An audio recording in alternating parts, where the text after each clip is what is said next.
How many years have you been working within the agriculture industry?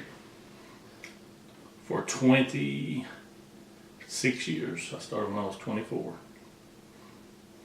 How long has Double B Farms been in operation? 26 years. All right. What has drove your choice for blackberries to be the preferred crop? When I first started out of college, we grew apples in a large way. We had over 100 acres of apples, and that's what we farmed. In late 90s, early 2000, domestic prices of apples began to fall due to imports out of China, and we could not compete with that, and the net profit left over in that part of farming dropped to where we just couldn't make a living. And I was really ready to get out of farming completely. I was ready to take over a management job in manufacturing. And out of the blue, a man shows up one day from Florida and asked me if I was interested in growing blackberries. And to be honest, I thought he was crazy. And after speaking to him and doing research for around 6 months, we decided to give it a shot, and we started off with 10 acres. That was in 2006 with blackberries, and the very next year we grew by another 10 acres, and now we're up to 42 acres in total that we farm.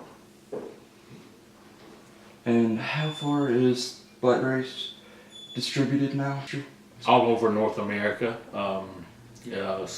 especially the northern states into Canada. We do go south into Florida and Georgia, Publix, other places, but pretty much all over eastern North America. How would you define professionalism, Brent Brown? Professionalism. In my opinion, that's a person that works hard, does his best at everything that he tries. And if you do your best, even when you fail, and you treat people with respect, that's professionalism. Where do you feel that is most necessary for professionalism, in your opinion? In my industry or industries as a whole? As a whole.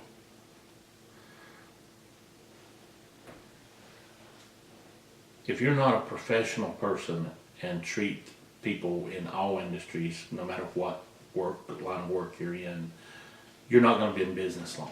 People want that respect of professionalism, being treated properly. They enjoy professional courtesies, such as, if you can't do a job, tell a man you can't do a job for any reason. Don't keep that hidden.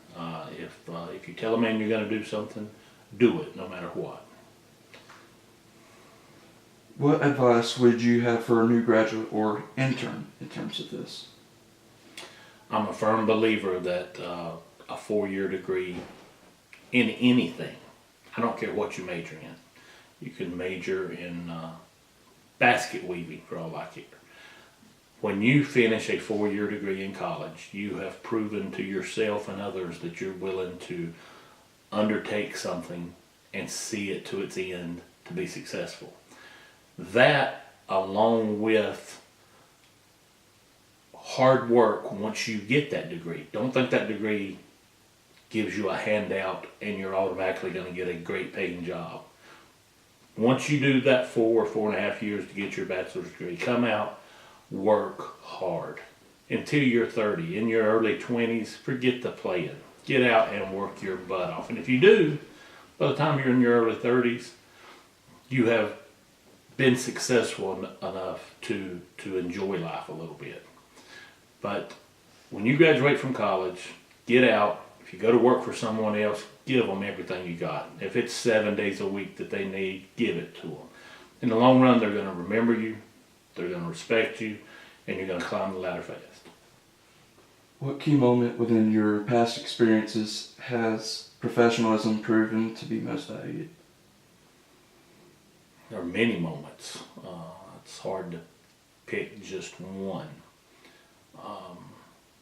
I can go back to one in particular that has nothing to do with the industry that I'm in now, but it helped me earn respect of professionals within this region of North Carolina. Years ago, we owned a lawn care business as well as farmed big. We had several school contracts, counties. We did large mowing contracts. And I want to say my second year of the contract, an employee accidentally blew up a mower while filling it with gas.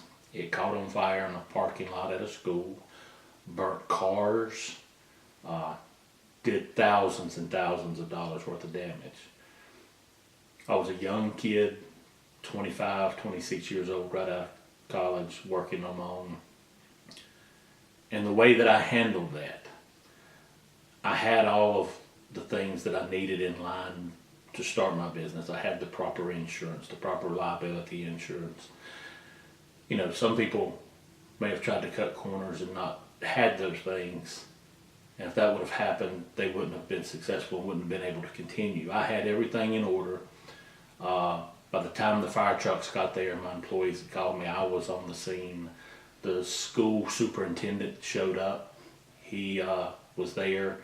We worked through it together. I had my insurance agents there within 30 minutes. And I'll never forget the superintendent of the school system that we had that time. A few weeks later, he come up to me and he said, you know, a lot of people called for your head to roll after that because you were new. You just earned your contract and had something tragic like that happen. He said, the way you handled it and the way you've put in new safety features into your process to eliminate dangers such as that and in your training process really earned my respect. And I ended up keeping that contract for over 16 years after that. I voluntarily gave it up in the mid-2000s when we got into the BlackBerry business.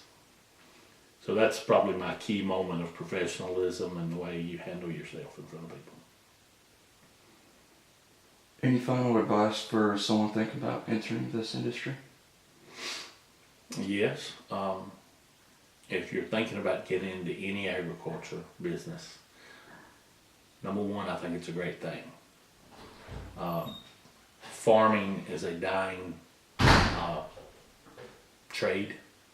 So many of the older farmers are dying out and there's not a lot of young ones coming in, especially when it comes to fruit and vegetables. We still have a lot of young farmers coming in to the whole grain businesses, corn, soybeans, wheat, all over the Midwest and stuff, and it's pretty well under control, but there's not been a lot of new farmers coming into the fruit and vegetable industry. I would say that it's a promising future in that if you're willing to work hard. Two things you need to be successful and start off in farming. Number one, a good work ethic and be willing to work hard. Those first 15 years, you're not going to see a lot of playtime, as I call it. And build your credit. Credit is as important to any person trying to start their own business as a college degree. The two go together hand in hand. One without the other doesn't work. I've seen it happen. I've seen people with doctorate's degree that have bad credit. They can't do anything. I've seen people that had a high school education but worked hard and built their credit. They own multi-million-dollar businesses. If you can put the two together, come out of college, work hard with a college degree, build your credit over time. It's not something that's going to happen overnight. Take you at least your first 8 to 10 years until you're 30. And a lot of people think that's a long time. Well, listen, 30 will be here before you know it when you get out of college. Work those years, build your credit. And if you go into the agriculture business and you can do those two things and learn from others, another key thing in ag. I was always taught by my father to keep your ears open and your mouth shut and listen to what people have to say. And I believe in that. I learned from, for example, we were in the apple industry, never knew anything about blackberries. I befriended some farms in California, farmers, and in South Georgia. Got to know them over the years. They helped me tremendously when I got started. Taught me a lot of things about the industry, how to raise blackberries correctly, how to harvest, and how long shelf life for them when they're being shipped. So listen, take advice from others, and that's about the best advice I can give you.